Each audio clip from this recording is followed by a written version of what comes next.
దురదృష్టవశాత్తు నిన్న టీజీ వెంకటేష్ గారు మాట్లాడినారు. 75 ఏళ్ళు 80 ఏళ్ళు వయసు ఉంటుంది ఆయనకి. ఎవరికి? టీజీ వెంకటేష్ గారికి. ఆయన నా పేరు ప్రస్తావించకుండా నిన్న మొన్నటి వరకు నాకు కొంచెం ఇష్టం ఉన్నింది, ఆ ఇష్టం కూడా పోయింది, ఇప్పటి నుంచి మేము కూడా ఏందో మా కథ ఏందో చూపిస్తాము. వాస్తవం చెప్పాలంటే సార్, నిజం చెప్తాను సార్, టీజీ వెంకటేష్ గారు మీరు కూడా చూస్తుంటారు, నాకు మీరంటే కూడా చాలా అభిమానము, రెస్పెక్ట్ సార్. దేశవ్యాప్తంగా ఒక పేరు, ఒక గుర్తింపు ఉన్న నాయకులు మీరు కూడా, మీరంటే కూడా నాకు చాలా రెస్పెక్ట్.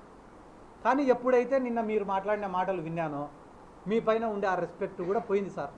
మీకు ఎట్టయితే నా మీద ఇష్టం పోయిందో మీ పైన రెస్పెక్ట్ కూడా నాకు పోయింది. ఎందుకంటే మీరు మాట్లాడిన మాటలు ఎంత డబ్బులైనా పెడతా, ఎంత డబ్బునైనా వారేస్తా, మీడియానైనా కొంటా, పోలీసునైనా కొంటా, జ్యుడిషియరీనైనా కొంటా, రాజకీయ నాయకులనైనా కొంటా, నా ముందు ఎవడైనా కూడా బానిసల్లాగా బతకాల్సినంత అహంకారంతో మాట్లాడినారు సార్ మీరు. మీ వయసుకు మీరు మాట్లాడే మాటలు కానే కాదు.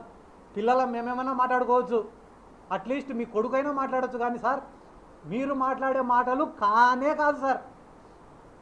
ఏమంటున్నారు సార్ మీరు? రాయలసీమలో మీసాలు తిప్పుకొని తిరిగిన వాళ్ళు కూడా నా ముందర మీసాలు దించుకున్నారంట.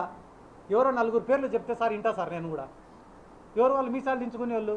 బైరెడ్డి రాజశేఖర రెడ్డి, మా కాడసాని రాంభూపాల్ అన్ననా, లేకుంటే మా ఎదురూరు విష్ణు అన్ననా, లేకుంటే కేఈ ప్రభాకర్ గారా?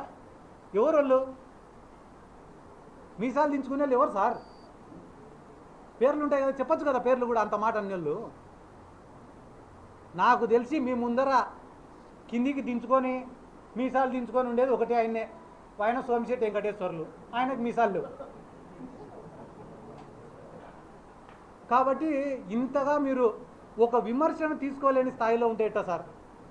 టీజీ భరత్ గారు ఈరోజు రాష్ట్రానికి మంత్రి సార్. ఆయన ఒక రాష్ట్రానికి మంత్రి ఏం చేస్తున్నాడో తెలుసా సార్? ఈరోజు కర్నూలులో ఆయన సోషల్ మీడియా, ఫేస్బుక్లో, ఇన్స్టాగ్రామ్లో ఆయన పైన ఎవరైనా కామెంట్లు పెడితే, ఆయన పరిపాలన పైన ఎవరైనా కామెంట్లు పెడితే వెంటనే మనుషుల్ని పంపించి తన్నియడము, ఆ మనుషుల్ని ఎత్తుకొని వచ్చి పోలీస్ స్టేషన్లలో ఐటీ కేసు పెట్టడం. ఏ స్టేషన్లో నమోదు కాలేదు. నిన్నగాక మొన్న తాండ్రపాడు పిల్లోడిని కొట్టారు, డోన్ నియోజకవర్గానికి సంబంధించినవాడు. మొన్న కిమ్స్ హాస్పిటల్లో పనిచేసే పిల్లోడు, ఆ పిల్లోడు రారా మాట్లాడు అంటే కానీ సార్ ఆడ సార్ చిన్న ప్రాణం నన్ను చంపుతారు సార్ అట్లా. అమాయకుల్ని, పేదవాళ్ళని కొట్టే బతికేది, భయపించే బతికేది. దానాలు ధర్మాలు చేసినామంటున్నారు. ఏమంటున్నారు? దానాలు ధర్మాలు. 1000 కోట్లు ఉండేటోడు 1 కోటి రూపాయలు ఖర్చు పెట్టడం పెద్ద పని అన్న? నా జేబులో 1 కోటి రూపాయలు ఉంటే 2 కోట్లైనా ఖర్చు పెడతాను నా పక్కన ఉండేటోడిని కాపాడుకోవడం కోసం. అది గొప్పనా? ఇది గొప్పనా?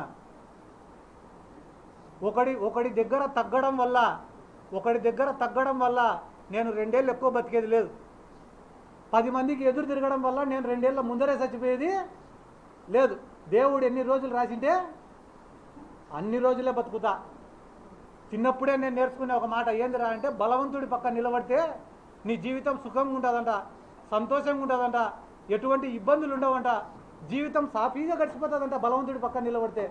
కానీ ఈ సమాజం నిన్ను గుర్తించదంట.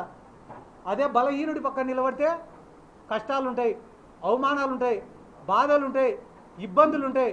కానీ ఈ సమాజం ఏదో ఒక రోజు నువ్వు చచ్చిపోయే లోపల నిన్ను హీరోగా గుర్తిస్తారు. కష్టమో నష్టమో పోరాడడానికే సిద్ధపడినా నేను.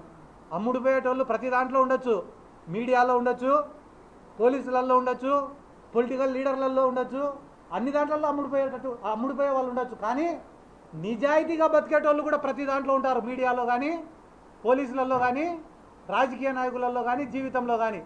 నేను ఏ కేటగిరీలోకి వస్తానో కూడా తొందరలో మీకే చెప్తా. మా కాడ 100 కోట్ల ఆస్తులు ఉన్నాయనంటున్నారు వాళ్ళు. నా కాడ ఏంది లేదు, 1 రూపాయి లేదు. నాకు ఉండేదంతా ఒకటే, జగన్మోహన్ రెడ్డి ఒక్కడే ఉన్నాడు. మళ్ళా చెప్తాను, ఎవరున్నారు? జగన్మోహన్ రెడ్డి ఒక్కడే ఉన్నాడు. వీళ్ళ బాధితులందరినీ కూడా జగన్మోహన్ రెడ్డి గారి దగ్గరికి నేను 100కి 100% నేను తీసుకొని పోతా. నేను జగన్ సార్ దగ్గర మాట తీసుకుంటా. ఎందుకు మాట తీసుకుంటా అంటానా అంటే, వీళ్ళు చెప్తానే మాట ఏమో తెలుసా? బయటికి మా పార్టీని గొడ్డలి పార్టీ అంటున్నారు, విమర్శిస్తున్నారు. కానీ లోపల మా పార్టీకి సంబంధించిన మాజీ ఎమ్మెల్యేలతో, మాజీ మంత్రులతో, టీటీడీకి సంబంధించిన వాళ్ళతో ప్రతి ఒక్కరితో వీళ్ళు కాంటాక్ట్లో ఉన్నారు. కాంటాక్ట్లో ఉండి వీళ్ళు ఏం చెప్తున్నారు? రేపు వైసీపీ వచ్చినా కూడా మా ఫ్యాక్టరీలకు కానీ, మా ఆస్తులకు కానీ, మా అవినీతికి కానీ ఎటువంటి ఇబ్బంది ఉండదని చెప్పి వాళ్ళు కాలర్ ఎగరేసుకొని చెప్తారంటే దానికి కారణం మా దాంట్లో కూడా కొంతమంది వాళ్ళతో టచ్లో ఉండారు కాబట్టి. నేను ఎవరితో మాట్లాడను, డైరెక్ట్ పోయి జగన్మోహన్ రెడ్డి గారితో మాట్లాడతా, ఆయన కాడనే విషయం తెలుసుకుంటా. ఆయన చెప్పిన తర్వాతనే ఇక్కడున్న బాధితుల్ని తీసుకొని పోతా. ఈ మొత్తం అంశాలపైన నాకు చాలా ఇచ్చినారు, ఇద్దరు డాక్యుమెంట్లు ఇచ్చినారు, పుస్తకాలు ఇచ్చినారు.